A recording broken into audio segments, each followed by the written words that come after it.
أما بعد فقد قال رسول الله صلى الله عليه وسلم بعثت لأتمم مكارم الأخلاق. تیرہ جمعہ میں دا نبی کریم صلی اللہ علیہ وسلم دا اخلاقیات متعلق بیان کرے او ننم دا غی متعلق یوسو خبر کوم دا اصلاح دا پارا. حضور پاک فرمائی دسل لیگل شویم زما دا لیگل مقصد سدے نو دا حضور پاک دنیا تا دا راتلو چے کم مقاصد دی نو پاگے کی یو غٹ مقصد دا دے کہ دا خلقو خخوی برابر کم خلقو تا خخوی و خیم او اغا خخوی ولا کمال تا رسو. فطرتاً ارچا کہ بد خوی مشتا و خخوی مشتا انسان چے پیدا دے دوار خویونا پکشتا خو چے کم پدک کے خخوی دے چے اغا ولا خپورا کمال تا رسوم او دے پا خخوی باندے منور کم او دا دا پا وجود کی دا خخوی راش. دا خوی چے کم دا انسان بہترین اخلاق دی چے دا رسول اللہ مبارک اغیل لے گلے دے پہ انسان کے راشی باس دے با ٹک ٹاکی دا با مور سرا دا پلار سرا دا رور سرا دا خز سرا دا بچو سرا سسٹم برابری گاونڈی سرا بے سسٹم برابری دا تا با اس ٹینشن نی دا تا با پریشانی نی دا پریشانی منتا دا صدا وجن رازی دا بد اخلاقو دا وجن گاونڈی بد اخلاقی نو سڑے پا پریشانے کی پروتی خدا بد اخلاقی نو خاون پا پریشانے کی پروتی بچی بد اخلاقی نو ٹول کور پا پریشانے کی پروتی مور بد اخلاقی نو ٹول انگین دے و دامن پا پریشانے کی پراتی. دا دفتر مشر چکم افسر دے آگے خوی خرابی ٹول دفتر گڑوڑی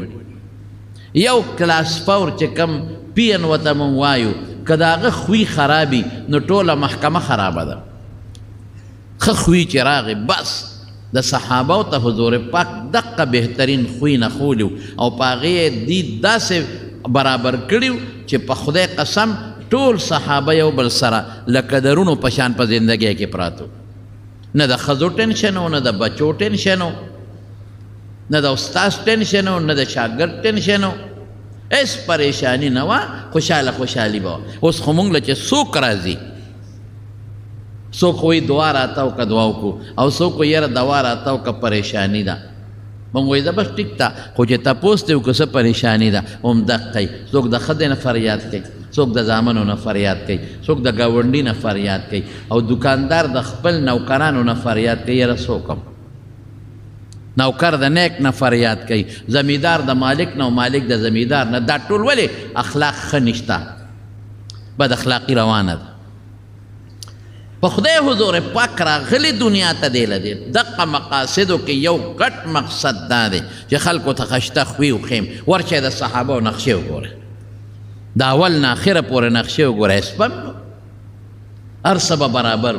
او کمامولی بس اخوا دے خوارالل نو حضور پاک دا بے رجوع کلا پیغمبر مبارک بو تا پیو سیکنڈ کی پیو منٹ کی مسئلہ ختم کلا. دو صحابہ پا جماعت کے ناستی یو حضرت کعب دے یو عبداللہ ابن ابی حضرت دے پا جماعت کے دے یو کس پا بل باندے قرض دے قرض کے سر پا خبرو کی تیز شو خلق دے یو بل نا قرض غواری کر پا جماعت کے ہم قرض غختیش سر خبرو کی تیز شو خبر تیز شوی حضور پاک دا عائشی بی بی کوٹا کے جماعت تا نزدے وا دروازیم جماعت تا وا اغدا آوازونا وا ریدل پویشو چی دا خو کعب دا دے عبداللہ نا خپل قرض غواری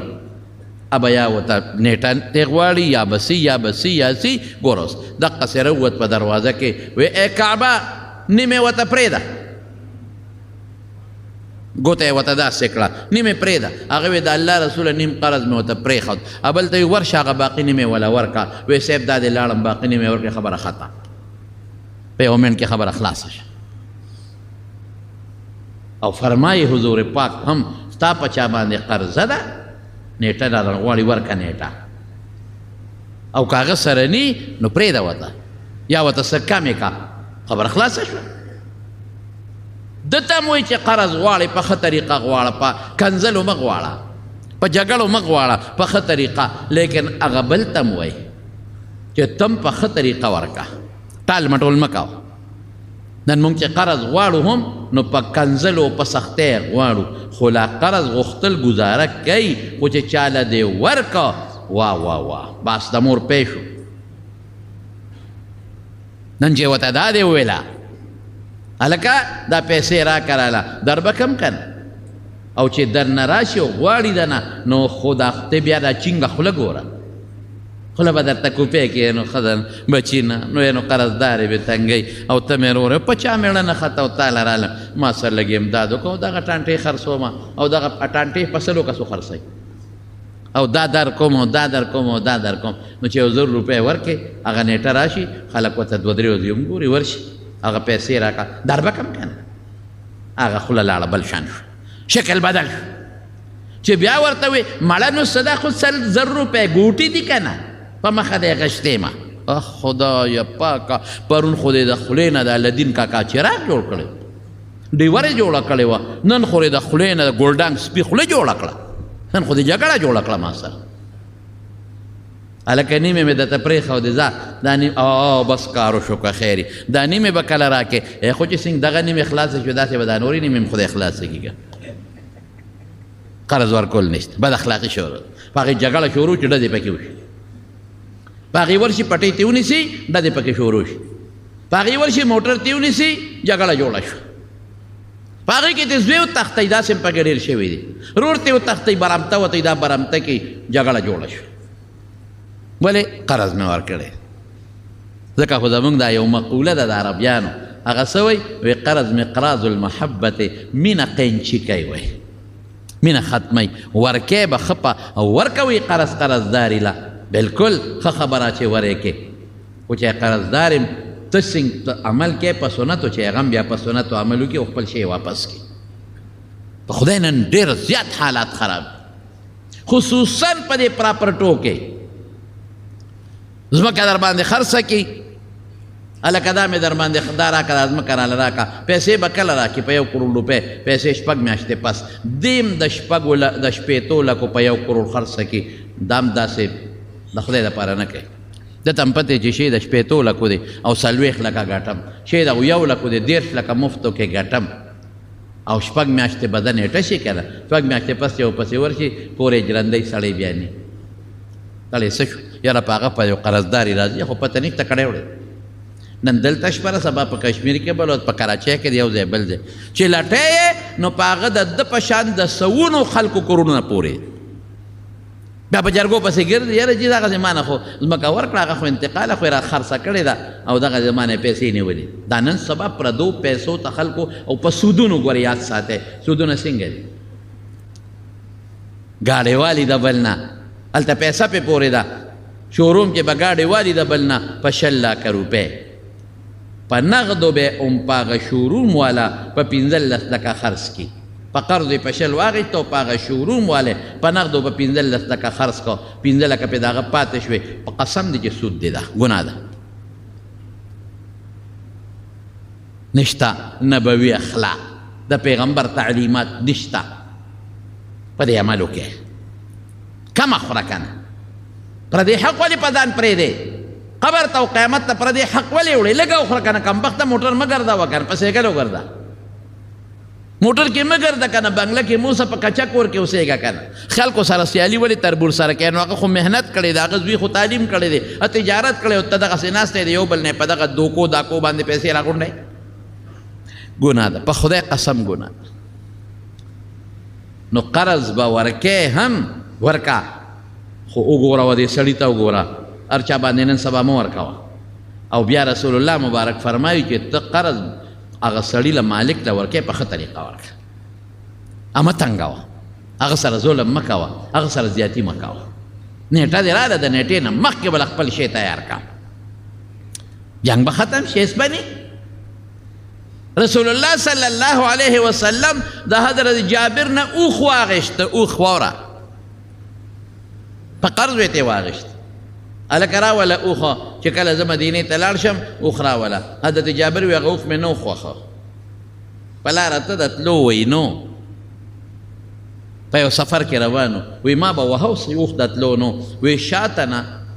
رسول الله مبارک را روان دی ما ته وی جابره ولې مې د الله رسوله دا اوښ مې ستړی شوی دی او که څه بلا پې شوې ده د تلو نه دی وی واګې ټینګې کا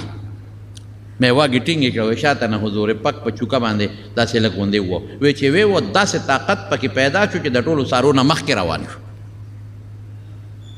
وی بیا د پیغمبر علیه السلام د اوښې نه مخکې کېده ما به بیا راښکته د حضور پاک د اوښې نه مخکې نه شي وی ما ته وی جابره اوښ خرڅې مې بې پیسو ستا دې وی نه خرڅې ما وی یو پسو په دې وی زه دما شو اوښ یې واغېشت وی چې کله لاړم جومات ته حضور پاک ناستو ورننوتمه اوښ مې بوته چې اوښ به ورکړم او پیسې به راله حضور پاک راکړي وی ما ته وی د اول خو 2 رکعته منځ وکړه کړه جومات کې 2 رکعته تحیت المسجد یا تحیت السفر 2 رکعته مې وکړل وی ما ته وی اوښ مې چې پسو خرڅ کړی هغه شی یې راله راکړه وی چې راکړه راله او زه روان شومه قیمت مې واغېسته د هر شي شکل کې خو قیمت مې واغېسته وی چاته وی چې جابر ته آواز کا وای وی ما وی چې اوښ راته جوړ واپس کوي او زما ډېر بدي شو هغه اوښه ډېر مې بدي شو ما وی حضور پاک خو ځان نه دی خو چې د مسکین مسافر له به یې ورکوي که نه اوښ راته جوړ واپس کوي وی ما ته رسول الله مبارک وی جابره دا اوښ ته واپس واله پیسې هم سته او اوښ هم سته دې ته قرضدارې وه پیسې هم سته اوښ هم سته د مارونو ښه خوی به استعماله ورکولو کې هم ښه خوی او بیا قرض اخیستو که چې ما قرض ورکې هم په ښه طریقه باندې قرض ورکول یوازې قرض خو نه دی دقسې دوکان دې په کرای ورکړی دی نو چې کرۍ وصولې نو په طریقه باندې وصول کا او چې هغه ورکوي نو هم په خپل ټیم او په خپله نیټه دې ورکړي دقسې د بچو سره خوی مینه محبت حضور پاک مبارک مونږ کوو داسې ماشوم را واغېسته او ماشوم یې ښکل که یو بانډیسې راغی وی د الله رسوله ده ما خو دومره بچي دي ما قبلت واحدا ما خو اوسه پورې یو هم نه دی ښکل کړی دا بانډیسیان لږ دړنه سخت دي رسول الله مبارک وفرما چې ستا دړنه خدای رحم ایستی دی نو زه خو یې پکې نشم اچولی دا خوله کې رحم راشي په ماشوم نو ماشوم ښکل کي حضرت حسن او حضرت حسین دین وسیو دواړه ماشومان را روانو جومات ته رالل او تیندکونه یې خوړل دغسې رسول الله مبارک په منبر ناست و تقریر یې کو دوی تیندکونه خوړل چاته یې ویلي هم شو کنه چې دا ماشومان راوچت کړي صحابو ته یې ویلي شو څه بده نه لیکن حضور پاک په خپله د منبر نه کوز شو دواړه ماشومان یې غېږ کې ونیول یو یې په د یو پتون کېښود او بل یې په دا بل پتون کېښود ځان ته یې رانږدې کړل وی دا دواړه ماشومان مې ولیدل چې را روانو تیندکونه یې خوړل وی ټینګ نه شوم ورکوز شوم راوچت مې کړل څومره مینه د لور بچي د لور بچي څومره محبت او څومره مینه یې کړې دقسې مینه محبت د بچو سره د نوسو سره کوه نو قربانېږي بدن بچو سره ازادي مه کوه بچو ته کنزل مه کوه که ته ورته کنزل کې یو ځل دې وکړل دوباره دې وکړل بچو سره د ازادي شروع کړه نو بس بیا به دې په مخ لګي ګورې